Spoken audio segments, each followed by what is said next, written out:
So in today's video, I'm going to talk to you about something that I think is pretty interesting, and it's called reverse culture shock. So it's basically the things that I find really different or shocking about returning to the US after living 7 years in Vietnam. I'm going to start off with the negatives because I think those are overall a little bit more shocking, and then I'm going to go into some of the positives as well of returning to the US after living so long abroad. For those of you that are interested, right now I'm in Riverside, California. This is where my mom and grandma live. I split my time between here and then in the South Bay, Manhattan Beach and Redondo Beach, where my dad and stepmom live. So let's go ahead and get into it. The negatives of returning to the US from abroad. The first thing is the high price of everything. So I went to go get a haircut. I hope it looks dip chai, but I hope it looks handsome. It was $28, plus I gave them an $8 tip. That would be a $2 haircut in Vietnam, plus I usually tip another $2 as well. So there's, in general, really high cost for the haircut. Another example is it was like $2 for a single avocado at the grocery store.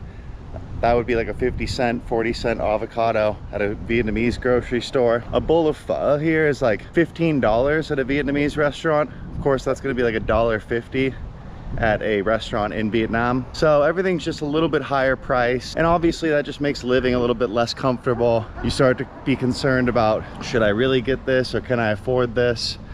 And in Vietnam, those things are just kind of like, of course I'm gonna get it, you know, no big deal. It's only 40 cents. Now it's like, I don't know, you know, your grocery bill ends up being a couple $100 here, where you struggle to spend like $60 at a Vietnamese grocery store.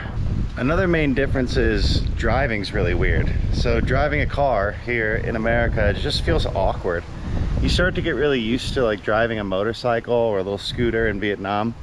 That becomes your normal, especially after like 7 years. Then when you come back here and you get in a car and you're kind of flying at high speeds on the freeway, it's scary and it's just awkward. Sometimes you'll pull up to like an intersection where here in America, people are gonna stop before they make a right turn, but in Vietnam, it's not a guarantee. So you're always kind of like slowing down a little bit. Oh shoot, are they gonna stop? Just little things like that. But yeah, driving is definitely a little bit awkward as well. Speaking of driving here, so I was going to the post office to mail something, and I was trying to pull into a parking spot. It was really crowded, not very many spots. So I waited for this person to come out of their parking spot, waiting patiently, but I was in front of someone else who was trying to get out after I'd already been there waiting. So they started pulling out. I had no way to get back, so if they would have kept coming out, they would have hit me. So I honked to let them know, you know, like, you're gonna hit me. I got into the spot I was in. They waited there just to honk back super angrily and let me know that they were pissed off at me. I was like, come on, what am I supposed to do? So, I mean, I know you'd probably think that the traffic being as crazy as it is in Saigon, that driving here wouldn't be as much of an issue, but surprisingly it is. So driving here, awkward. When I got into I'm gonna cross the street here. I don't know what this is. Anyways, when I got into the post office, I could understand everything everyone was saying. It was both English and Spanish. My Spanish was good enough to understand what people were saying around me, and then obviously English. And one of the women there was frustrated at another person because they were taking too long and asking too many questions. So basically she said, like, hey look, oh, super angry, hey look, there's a lot of people waiting here, you're asking too many questions, yada yada. And it was just this overall feeling of anxiety, this just stressed out feeling of the whole situation that, I don't know, I mean, maybe it was the post office, it was busy, I get it. People just want to get out of there. But at the same time, it was like, it was almost like when I don't understand everything in Vietnamese, there's a sense of bliss in that ignorance. And being able to understand everything that's going on around me, I'm able to understand that frustration.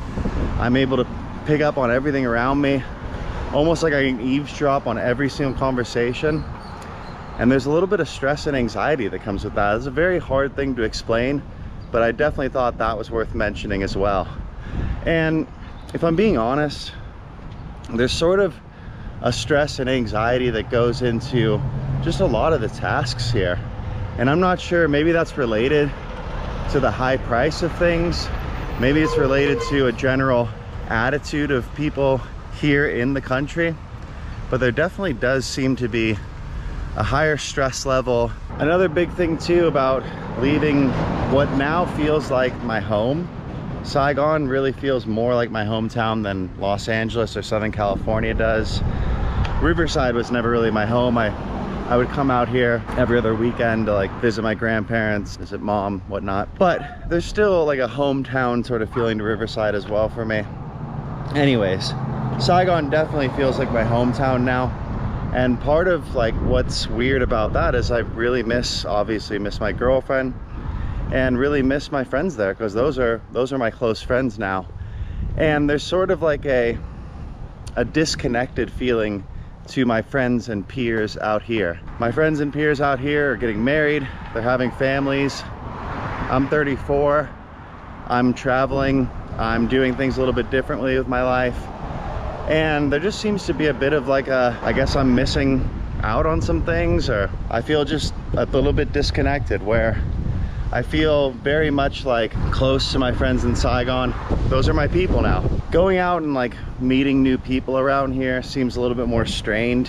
When you go out and you see like an expat or a foreigner in Vietnam, there's sort of like an instant connection, like, oh, we're both out here, we're both journeying around the world. We can easily relate about that and connect on that. People here, it's like, why are you talking to me? You know, what's the point of this interaction type thing?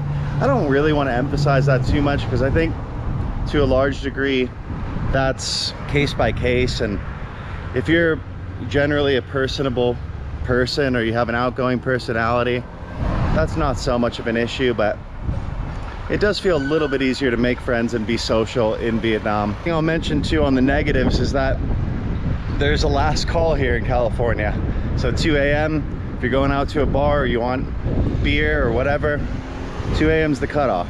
That doesn't exist in Saigon. You can get beer 24/7, alcohol 24/7, and there's always somewhere to go out if you want to party. That's becoming less of an issue for me as I get older, because I'm just less prone to like staying out for really late nights, but still something I thought was worthy of mentioning. Another thing that's worthy of mentioning, if you guys are liking this video, go ahead and leave a like on the video, subscribe to the channel. It really does help out the channel, and I really do appreciate it. Another thing I wanted to point out, no bidets here. No bum gun, just this toilet paper. So when I'm over here, I'm not actually going right now, but when I'm here, I'm looking for the bum gun. It ain't here. And to be honest with you, it feels a little bit cleaner using a bum gun versus just using toilet paper. Another sort of negative in terms of the reverse culture shock. I'll show you one more thing. I'm in the house. Yeah, shoes in the house. Shoes in the house. Another like cleanliness thing. Just like the bidet being a little more clean for your body. Shoes in the house, a little bit less clean for the house. Those are two things that you definitely get used to when you're living in Asia. Kicking those shoes off when you get in the house, and then using the bum gun on your butthole. And I will say something too, change of location, by the way. I'm in Manhattan Beach. That's where my dad lives. I will say, overall, this is a very safe neighborhood. But in terms of like the general feeling of safety overall here in America, I do think it's a little bit lower. I don't know, I can't really pinpoint exactly where that's coming from. There's an overall sense of it's a little bit more dangerous here. I'm not like super paranoid. I'm not like, oh my God, something bad's gonna happen to me at all times. Strangers and people in Vietnam, they seem to just be a little bit more like friendly. Everything feels just a little bit safer. I don't know. It's hard for me to pinpoint that exactly, and it's almost kind of sad to admit that, because I don't want America to feel like this place that's, I don't know, unsafe. And it's not really. Generally very safe, you're fine, no problem. But if I have to be honest, there's a smidge of like, this is a little bit sketchy. But yeah, anyways, those are the negatives in terms of the reverse culture shock. All right, so that was a lot of negatives. Let's get to some of the positives. Overall, it is cleaner, generally more organized here. Like, you just look at the streets here. You don't see like garbage on the side of the street. Everything's kind of more neat and well put together, which is, I think, what draws a lot of people who aren't from the US. They see pictures of it and they see that and they're like, wow, that looks really nice. And superficially, that is sort of nice. Going to the grocery store, everything's nice and neat. You can find everything easily. It's all in English. One of my big things at the grocery store is I can get like any Mexican food I want. Tortillas, enchilada sauces, salsas. Even I found like sopes, which are like little corn cakes. For the type of food I like and that I grew up with, it's much easier to find all that here in America.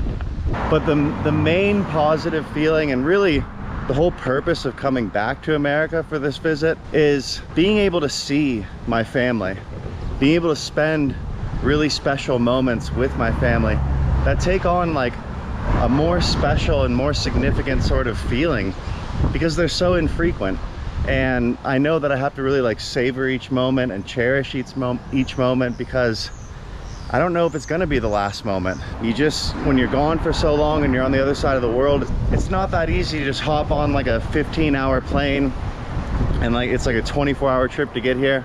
So then when you see friends from back here, your peers from back here, almost doing anything back here, it takes on like an extra special significance. And there's something kind of beautiful about that, and something definitely worth noting about that, where everything feels just a little bit more special because you're not sure how often you're going to be able to do it, so you don't really take it for granted like you would if you were like living here. So one thing I do want to say is that I'm just super grateful to spend the time that I'm spending back here, if for nothing else, really for those moments of seeing and spending quality time with my dad, my mom, my grandma, my aunts, uncles, cousins, being able to soak in moments of my hometown in Redondo Beach, spend time in Manhattan Beach with my dad, come out here to Riverside where I spent a lot of time growing up as a kid.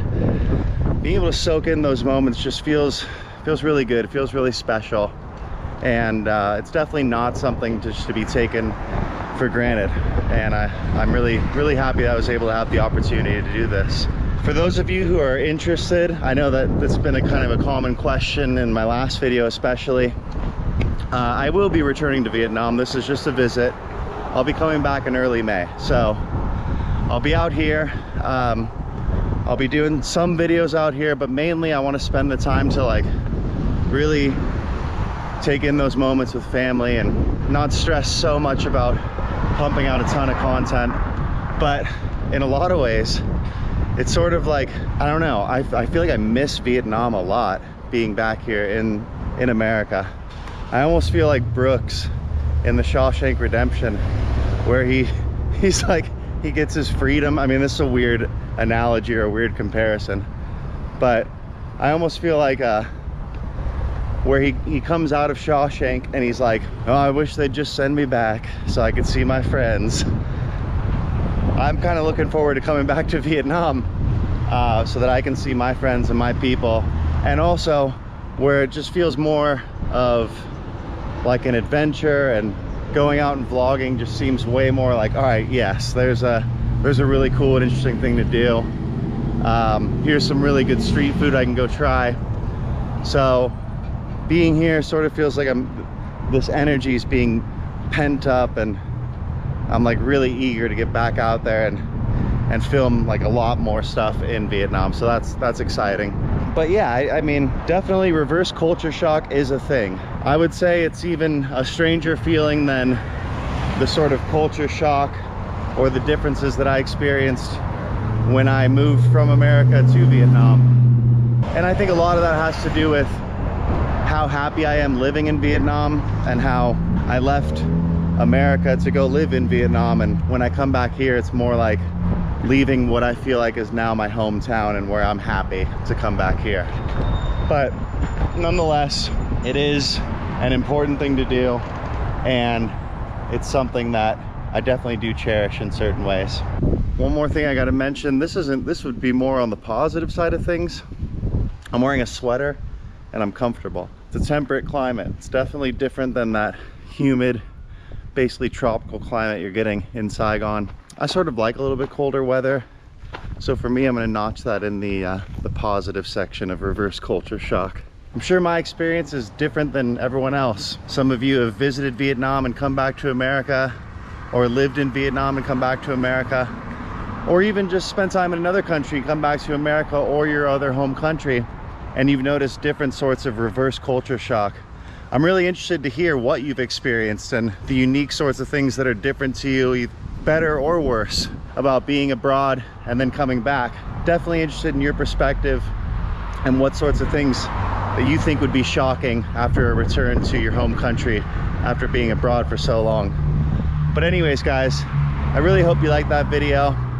If you did like the video, click the like button, subscribe to the channel to support the growth, and leave any comments you have. I'm really happy to hear from y'all. And I'll see y'all in the next vlog. Peace.